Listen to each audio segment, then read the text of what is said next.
Hey guys, welcome to day 5. Right off the bat, I want to apologize for not getting a video out yesterday, as in Thursday, and I plan on getting out 2 today. Good luck. One before I go to class, which will be this one, and then one sometime later tonight. That's if everything goes as planned, but yeah, no guarantees. And this actually, I'm more than okay with. You want to make my monsters weaker? Go for it. Oh, I've never really been a fan of car, but in this deck, that's fun. In this deck, it's amazing because you always have monsters like recycling themselves, so you always have protection in a sense, and it's just really cool. I don't know, that might just be me. One of these is a union, right? No, never mind. Player attack, interference, never destroyed. Wait, what? Hit one face spell check. Okay. That's fine. And if this isn't a real trap and he attacks with both, I actually get... Okay, this will be fun. So yeah, I think I mentioned it like day 1. Like, you always go into window with this. But in situations like this, where Eagle takes the last attack, and you doubt your opponent can do anything because he can't, like, it's not like he can make black ship a corner or anything right now. So in situations like this, especially when he has like a big monster on the field, you summon Gagaga, which summons Goldo, and then let's say he ends his turn, like he just did, we start next turn with a freeze. Then we recycle the Goldo, but since we drew into Goldo, we'll just recycle the Gagaga, just in case something stupid happens, even though I doubt it. So we recycle Gagaga just to play it safe, I suppose. Then we summon Goldo, and we do 2,800 points of damage. Then we do... These guys are gonna be like 0 attacks, so we'll do 6,000.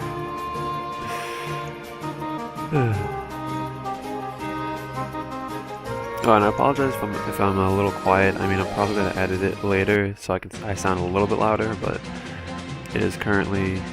Hold on. I need more. It is currently 7 o'clock in the morning. My brothers and sister and dad, for that matter, are still sleeping. They have work and school today, so... Bye, buddy. So yeah, I just needed to... I need to stay quiet for these next 2 videos. Yeah, so we'll just head on over into game 2. Boss. I love the names some people have. I don't know. Maybe it's just me. But yeah, like I was saying with car, this deck runs so much like back row that are like legitimate threats, and they almost always have like a gusto monster on the field to, like, keep the recruiter loop going, that it's really kind of awesome. Like, it's really good in this deck. Now I'm not, do I want to second pulse? Yeah, second pulse.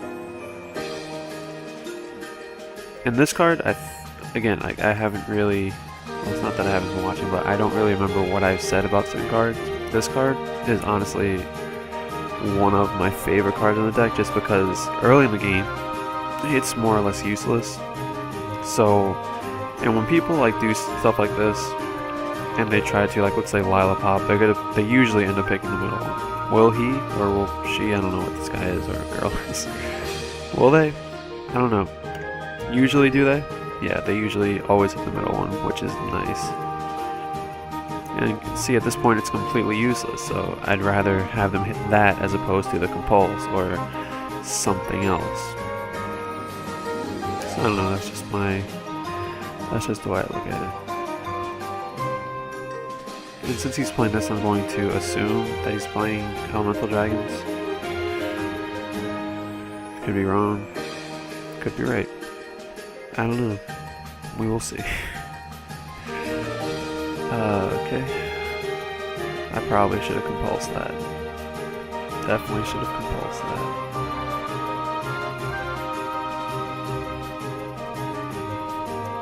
Well, I mean, I have a torrential for when JD comes out to play.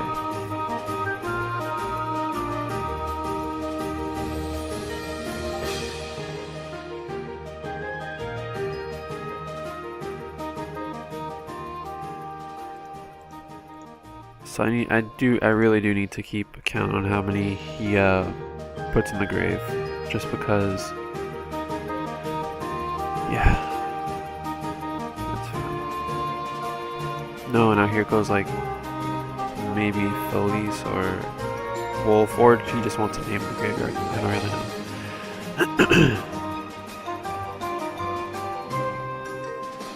know. Another Wyvern.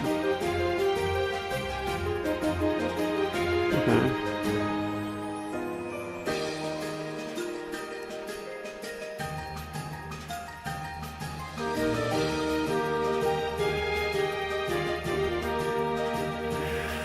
Well, now I don't really need to pay attention to how many names he has in the graveyard, because he'll have 3.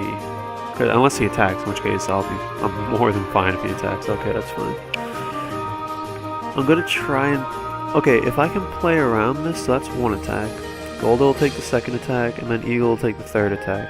If this goes as planned, then I just start running into the Wolf because I have Call the Haunted, and Call the Haunted makes this deck unfair. Or it makes this Riesling unfair anyway. So does he know Gustos? Does he know that Pirika comes out next or no? He might. But unless he sets something, it doesn't really matter. Because I have E-Tally. So I mean, it depends on what he makes right now. Because I'm assuming he's thinking about what to overlay for. Or maybe, I don't know. Maybe he'll make a Synchro. No, he's gonna overlay. Black Ship. That's actually a good idea. I'll let that go. Because he's bigger. But see, cards like this make the deck unfair. Like, I know a lot of people are gonna say like, oh, they're Gustos, you know, they're not exactly good anyway, but they kind of. I know I said this like the day 1 intro thing. This deck is so good at setting out what setting out what it tries to. This deck is so good at doing what it sets out to. Like, if you want to build this deck around the Srizo TK, you can get it off almost every game. Or at least you can get the pieces on board every game. I'm not going to say you can do it every game, because some matchups just say no, you can't do a Srizo TK, and some people just know how to play around Gustos and they're like, no, you good. You don't need to get all these effects off. So, you're not going to get it every game. But cards like this, cards like Pirika, cards like Call the Haunted make it so much easier and so much more consistent. Which is why I will continue to stand by the fact that I believe this is one of the best decks on a functional level. Why am I still stressing this? I have no idea.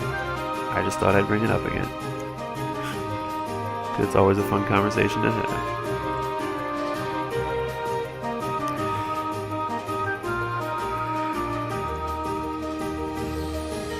So he's saying,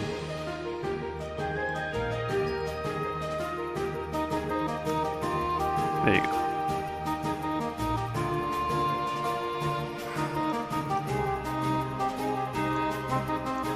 Yeah, no, buddy.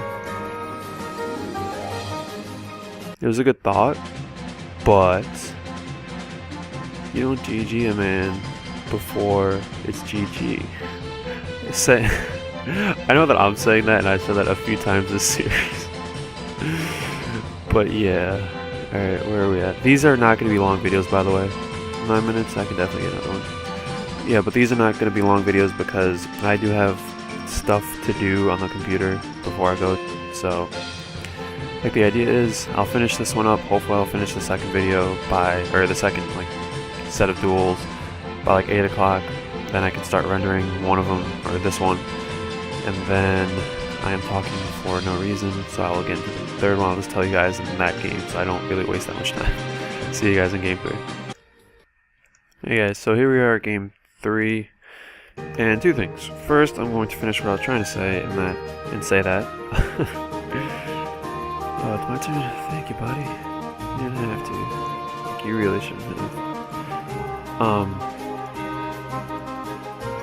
But yeah. Can't even think straight. So yeah, hopefully I will be able to start rendering this video sometime, like let's say 8 o'clock, because I do have work to do in rendering the video, like rendering and uploading. Well, really just more so rendering really makes this computer like I don't even know how slow. Like I don't know how to describe it. It's just really, really, really, really, really, really, really, really, really slow. So hopefully I have enough. I'm not a tech guy, so I can't say. Hopefully I have enough computer power to be able to run other programs that I need to run to finish some work. I don't really know. Okay, so he's playing. So now here comes Felgrand.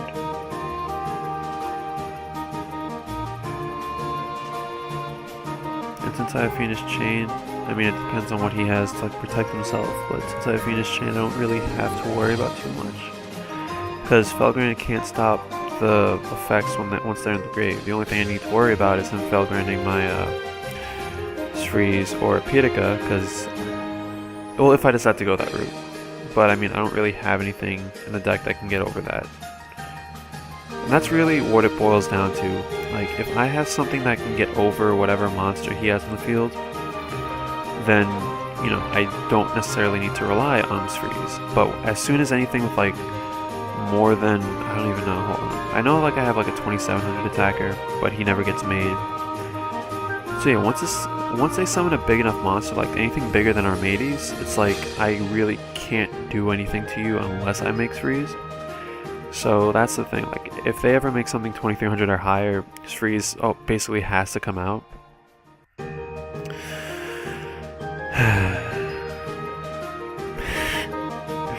That actually sucks more than you guys understand. Or maybe, I don't know. Well, actually no, because yeah, he's just gonna get Mirror Forced. I forgot I had that. And he's just making big monsters again. I love people like this. So I'm not gonna do that then. So it only gets one attack when it doesn't have. 1% you can do.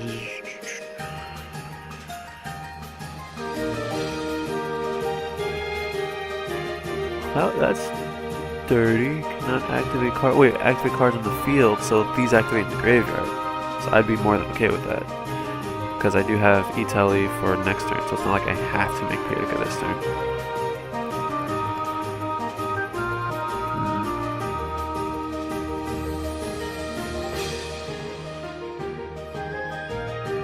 Oh, buddy. Why are you doing this?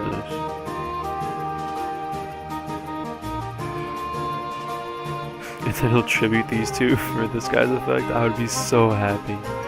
I don't think you understand.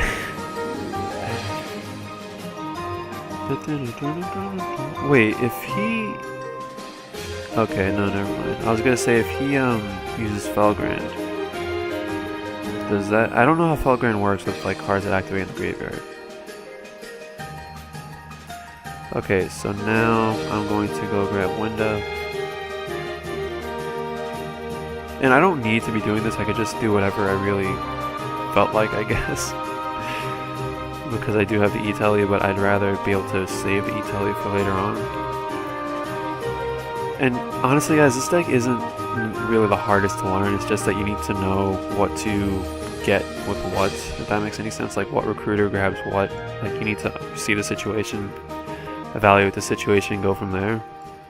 Now, it's not necessarily the hardest thing to do, it's actually pretty easy once you get used to it, and it doesn't really take that long to get used to, but like if you get like in the mindset of like, oh, Goldo grabs Eagle, which grabs Winda, and you always think about that pattern, like if I did that, I would have been stuck with like a Goldo on the field right now or something. I mean, obviously I do have a Goldo, but it's because of Pietica that I have the Goldo. So yeah, and that's because all he has is Felgrand right now, and I stopped that with Fiendish Chain, and then I have a big ass monster I can run into right here. So I think, you know what, part of me wants to let him Felgrand, and then I'll just like make another Freeze and say like, no, you're okay. But see, now he's gonna try and be cheeky, and he's gonna try and Felgrand this. Because he's gonna see, oh, he's attacking my biggest monster?